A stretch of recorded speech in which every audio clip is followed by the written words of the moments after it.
Good morning, class 10th. Welcome everyone. Our today's topic is endocrine glands. दो type की glands होती है, endocrine और एक्सोक्राइन. एंडोक्राइन ग्लैंड्स वो होती हैं जो हार्मोन को सीक्रेट करती हैं और एक्सोक्राइन वो होती हैं जो एंजाइम्स को सीक्रेट करती हैं. ठीक है.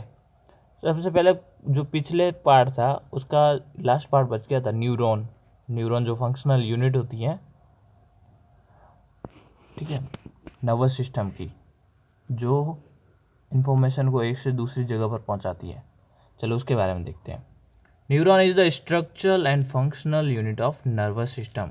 नर्वस सिस्टम की ये फंक्शनल यूनिट होती है. देखो कैसी हो रही है, ये सेल है, सबसे लॉन्गेस्ट सेल है बॉडी की. ठीक है. इसके अंदर ये डेंड्राइट सेल बॉडी, ये इसके पार्ट होते हैं. न्यूक्लियस, सेल के अंदर न्यूक्लियस होता ही है. एक्सॉन जो ये लॉन्ग सी ट्यूब है. नर्व्स. इसके पार्ट के बारे में अच्छे से देखते हैं. सेल बॉडी अपन ने देखा था, वो आगे वाला part. Cell body contains nucleus and other organelles. इसके अंदर न्यूक्लियस होता है और दूसरे ऑर्गेनेल्स होते हैं. ऑर्गेनेल बोलते हैं जो सेल के अंदर के छोटे छोटे से ऑर्गन्स होते हैं, अंदर जो पाए जाते हैं. इसमें क्या होता है, साइटोप्लाज्म. ऑल साइटोप्लाज्म तो इसको पार्ट होता है एक्चुअली. जो सेल होती है वो क्या होती है, सेल मेम्ब्रेन, साइटोप्लाज्म और न्यूक्लियस से मिलकर बनी होती है. ठीक है. तो cytoplasm also has highly pigmented Nissl's granules. इसके अंदर जो यहाँ जो पार्ट है ये, तो इसके अंदर निसल्स ग्रेन्यूल्स होते हैं. ये एक साइटोप्लाज्म के अंदर के ऑर्गेनेल्स का नाम है. ठीक है. नेक्स्ट आ जाओ. फिर आते हैं डेंड्राइट्स के अंदर.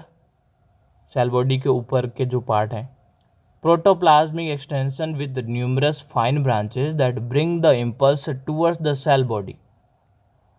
तो ये प्रोटोप्लाज्म, ये साइटोप्लाज्म के पार्ट है, तो वो बाहर की तरफ एक्सटेंडेड पार्ट होते हैं जो क्या करते हैं, इम्पल्स को लेके आते हैं बॉडी के अंदर से. इम्पल्स क्या होते हैं, इम्पल्स होती हैं इंफॉर्मेशन जो टच करने से या किसी को सेंस करने से हमारे पास मिलती हैं. ठीक है. वो इन्फॉर्मेशन को वो सेल बॉडी तक लेके आते हैं. फिर एक्सॉन. एक्सॉन क्या करता है, एक्सॉन वापस देखो, एक्सॉन कहाँ है, ये रहा axon. It is a terminal end fiber with synaptic knobs where impulse is converted into chemical signal. देखो यहाँ जो ये पूरा पार्ट है, इसके अंदर ये केमिकल के अंदर चेंज हो जाता है. ठीक है, जो इम्पल्स हमारे पास आया है. Okay. Next, the functional junction between the neurons is known as synapse. दो न्यूरॉन्स के बीच में, इधर न्यूरॉन्स का फर्स्ट पार्ट क्या था, डेंड्राइट, और लास्ट पार्ट क्या था, नोब्स. तो उन दोनों के बीच का जो जॉइंट है, लास्ट वाला पार्ट जो दोनों को जोड़ता है, एक से दूसरे न्यूरॉन्स के अंदर इंफॉर्मेशन भेजता है, उसको सिनेप्स बोलते हैं. The information passes through the nerves in the form of chemical and electric signal called nerve impulse. दो टाइप में, दो फॉर्म में, अपन ने 9th क्लास में भी पढ़ा था इसको. तो जो इन्फॉर्मेशन है वो दो टाइप में घूमती है. जो ये ट्यूब है एक्सॉन, एक्सॉन के अंदर तो ये केमिकल फॉर्म में जाएगी, लेकिन जो ये सिनेप्स है, लास्ट वाले पार्ट हैं ये सिनेप्स, सिनेप्स से आगे की तरफ जो जाएगी वो इलेक्ट्रिक सिग्नल के फॉर्म में जाएगी. ठीक है. तो उनको नर्व सिनेप्स बोलते हैं. फिर आता है रिफ्लेक्स एक्शन.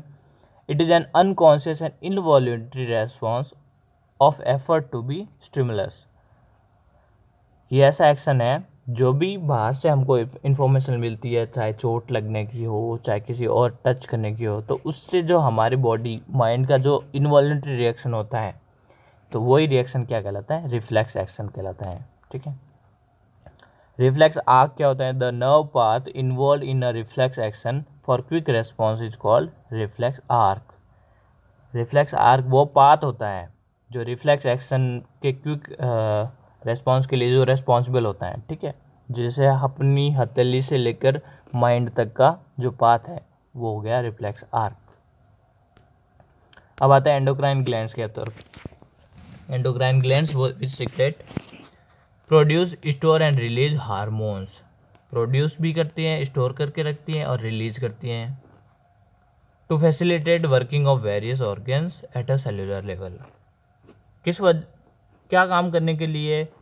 सेल्यूलर लेवल पर वेरियस ऑर्गन के अच्छे से वर्क करने के लिए, ठीक है। ये कुछ ग्लैंड्स हैं, पहले देख लेते हैं इनके नाम को। हाइपोथैलेमस ये ब्रेन के अंदर होता है, पिट्यूटरी ग्लैंड भी ब्रेन के अंदर और पीनियल ग्लैंड तीनों ब्रेन के अंदर। फिर आता हो नेक के अंदर थायराइड, पैराथायरॉइड। फिर आता हो चेस्ट कैविटी में थाइमस ग्लैंड। फिर आ जाओ एब्डोमिनल कैविटी के अंदर जो किडनी वगैरह होता है, किडनी के ऊपर होती है एड्रिनल, फिर किडनी भी एक ग्लैंड है। फिर आता है पेनक्रियाज इन किडनी के बीच में और स्टोमक के नीचे होता है ये।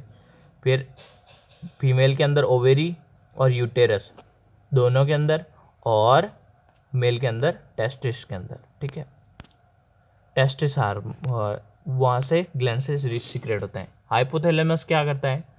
Hypothalamus is the basal portion of the forebrain and mainly control the secretion of pituitary glands. ये एक्चुअली हाइपोथैलेमस अपन ने बोला था कि ये अपर ब्रेन और लोअर ब्रेन का कनेक्ट करता है साथ में, वहाँ से इंफॉर्मेशन को भेजने का काम भी करता है। और ये जो पिट्यूटरी ग्लैंड्स है उसके नीचे वाली, तो उसकी जो सीक्रेशन है उसको कंट्रोल करके रखता है। फिर पिट्यूटरी ग्लैंड क्या सीक्रेट करती है? It present below the hypothalamus, hypothalamus से नीचे होता है। It secret various hormones like growth hormone, mainly ये ग्रोथ हार्मोन को सीक्रेट करती है। इंपॉर्टेंट क्वेश्चन है, इसको याद रखना। ग्रोथ हार्मोन को सीक्रेट करने वाली पिट्यूटरी ग्लैंड्स होती है, जिसकी वजह से अपना शरीर जो ग्रो करता है वो पिट्यूटरी ग्लैंड्स होती हैं, पिट्यूटरी जिसको बोलते हैं। Growth hormone promotes growth of long bones and muscles और बोन्स के लंबे होने में ये मदद करता है। अगर ये सिक्रेशन ज़्यादा हो जाए तो जाइंगेटिज्म हो जाता है, कई बार कुछ लोग बहुत ही लंबे हो जाते हैं। और insufficient secretion leads to dwarfism, और कुछ बौने रह जाते हैं क्योंकि उसमें सिक्रेशन सफिशिएंट नहीं होता है। फिर आते हैं पीनियल ग्लैंड्स के अंदर, ये भी माइंड यहाँ पे ब्रेन के अंदर ही होती है। Pineal gland lies in the upper portion of forebrain and controls circadian variations. फिर नेक्स्ट आ जाओ थायराइड ग्लैंड के बारे में। It is large bilobed glands, it is located behind the larynx in the neck. Thyroid glands क्या होती है? दो लोब के अंदर होती हैं, ठीक है। बिलोब्स बोलते हैं, बाइलोब्स बोलते हैं, जो जिसके अंदर दो लोब होते हैं थायराइड ग्लैंड के। It is located behind the लैरिंग्स, लैरिंग्स होती हैं अपने वॉइस बॉक्स जिसको बोलते हैं गले के अंदर, तो गले लैरिंग्स के पीछे होती हैं ये। It secret thyroxine hormone that contains iodine, iodine जिसके अंदर होता है वो हार्मोन सीक्रेट करते हैं। और lack of iodine causes goitre, जब थायरोक्सिन हार्मोन सीक्रेट नहीं होगा तो गॉइटर रोग हो जाता है। फिर आ जाओ पैराथायरॉयड ग्लैंड में। It control the level of calcium and phosphorus in body by secreting parathyroid hormone या पैराथॉर्मोन। पैराथायरॉयड ग्लैंड्स होती हैं वो क्या, पहले तो इसका काम क्या है? सीक्रेट करती है पैराथॉर्मोन, और इसका काम होता है बॉडी के अंदर कैल्शियम और फॉस्फोरस की लेवल को बनाए रखना। ज़्यादा कैल्शियम और ज़्यादा फॉस्फोरस के लेवल है तो उसको एक्सट्रैक्ट कर देते हैं, बाहर निकाल देते हैं। ये पैराथायरॉयड ग्लैंड का काम होता है। फिर आते हैं थाइमस ग्लैंड्स की तरफ। थाइमस ग्लैंड्स क्या करेगी? Is situated on the upper side of the heart, heart के अपर साइड में होता है लेकिन चेस्ट कैविटी के अंदर होती है। Heart and the aorta, aorta जो है जो ऑक्सीजनेटेड ब्लड को बॉडी तक पहुंचाती है, तो उसके अपर पार्ट में ये छोटी सी ग्लैंड होती हैं। क्या रिलीज करती हैं? पेप्टाइड हार्मोन को रिलीज करती हैं, और इसको थाइमोसाइन भी बोलते हैं। थाइमस ग्लैंड से निकलती है थाइमोसाइन, आसानी से याद रह जाएगा। This gland is developed maximum in young children and start to shrink from puberty. ये थाइमस ग्लैंड बड़े होने के बाद में इसमें से सीक्रेशन नहीं होता, ठीक है। ये छोटे एज के अंदर, छोटे बच्चों के अंदर ही सीक्रेट होती है। ये कौन सा हार्मोन होता है? थाइमोसाइन। इसका हार्मोन, ग्लैंड का नाम हो तो हार्मोन याद रखना। पैनक्रियाज, इट सीक्रेट इंसुलिन, सबसे इंपॉर्टेंट। पैनक्रियाज से सीक्रेट होता है इंसुलिन एंड ग्लूकागॉन। क्या कंट्रोल करते हैं? Rate of oxidation of glucose, glucose के ऑक्सीडेशन को। अगर ग्लूकोज का ऑक्सीडेशन ज़्यादा होगा तो शुगर लेवल बढ़ेगा। If insulin is not present, blood glucose level will keep rising and cause diabetes. Glucose level कम हो जाएगा और इसकी वजह से डायबिटीज़ हो सकती है, क्योंकि जब शुगर का डाइजेशन होता है तभी ग्लूकोज बनता है, और जब ग्लूकोज का अच्छे से डाइजेशन नहीं होगा तो शुगर लेवल बढ़ेगा और जिसको डायबिटीज़ बोलते हैं। ठीक है। Adrenal glands located on the kidney secrete the following hormone. इनसे कौन कौन से हार्मोन निकलते हैं? मिनरलोकॉर्टिकॉइड, ग्लूकोकॉर्टिकॉइड, एंड्रोजन और एड्रिनलिन। तो मिनरलोकॉर्टिकॉइड क्या करता है? For reabsorption of minerals in nephron. Nephron होता है किडनी के अंदर। ठीक है। किडनी के अंदर क्या होता है? नेफ्रॉन के अंदर जो बाउमन्स कैप्सूल होता है, वहाँ पर ब्लड के अंदर से बहुत सारे जो सब्सटेंस है वो किडनी के अंदर आ जाता है और किडनी से वापस ही जो ज़रूरत के सब्सटेंस वापस आ जाते हैं। तो जो मिनरल हैं, मिनरल्स के रीअब्जॉर्प्शन के लिए मिनरलोकॉर्टिकॉइड ये हार्मोन्स काम आता है। ग्लूकोकॉर्टिकॉइड क्या करता है? रीअब्जॉर्प्शन ऑफ ग्लूकोज, जैसा कि नाम से पता चल रहा है। टेस्टोस्टेरोन, इसको रहने देते हैं। Adrenaline release in time of stress and emotional disturbance. जब हमको किसी पर गुस्सा आता है, हम फ्रीक आउट हो जाते हैं एकदम से, तो उस वक्त एड्रेनलिन हार्मोन सीक्रेट होता है। कभी कभार जोशीली मूवी देखते हैं या जब म्यूजिक वगैरह में जाता है तो म्यूजिक के बजने से ये एड्रेनलिन सीक्रेट होता है। एड्रेनलिन के सीक्रेट होने से जोश आ जाता है, मतलब excitement stimulate adrenaline secretion. Excitement से भी एड्रेनलिन सीक्रेट होता है, विच इंक्रीज हार्ट बीट। उसकी वजह से हार्ट बीट बढ़ जाती है जब अपन भागते हैं तब भी।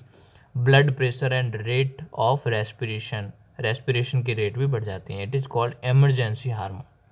और जो एड्रेनलिन से सीक्रेट होने वाला हार्मोन है उसको इमरजेंसी हार्मोन भी बोलते हैं। वेरी वेरी इंपॉर्टेंट, इसको याद रखना।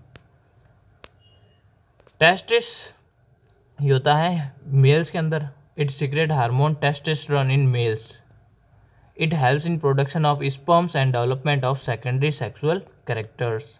ये स्पर्म के फॉर्मेशन के लिए जरूरी होता है और सेकेंडरी सेक्सुअल कैरेक्टरिस्टिक के डेवलपमेंट के लिए। जो मुस्टैक है, मूछें, बियर्ड एट्सेट्रा इन मेल्स, और इनके भी डेवलपमेंट में ये ज़रूरी होता है। ओवेरी ये होते हैं फीमेल के अंदर। It secrete estrogen and progesterone. Estrogen और प्रोजेस्टेरॉन दो टाइप के हार्मोन सीक्रेट करते हैं फीमेल्स के अंदर। It help in the regulation of menstrual cycle. जो पीरियड्स होते हैं उसका ये रेगुलेशन में ध्यान रखता है। Development of secondary sexual characteristic, जैसे मेल्स के अंदर है वैसे ही। और breasts, hair in armpit etcetera in females, इन सब में ये यूज़ होता है। ओके, ये है हमारा लास्ट टॉपिक, फीडबैक मैकेनिज्म। क्या होता है? The timing and amount of hormone release in is regulated by feedback mechanism. कि कितना हमारी बॉडी के अंदर ये ऑलरेडी सेट है कि कब कितना ज़रूरत है हार्मोन का, उसका सिक्रेशन कितना होना चाहिए, वो फीडबैक मैकेनिज्म कहलाता है। A blood sugar level is increase, insulin control it. और ये इसका एग्जांपल क्या होगा? जब बॉडी के अंदर, ब्लड के अंदर शुगर लेवल बढ़ता है तो इंसुलिन हार्मोन सीक्रेट होता है और इंसुलिन हार्मोन उसको कंट्रोल कर देता है।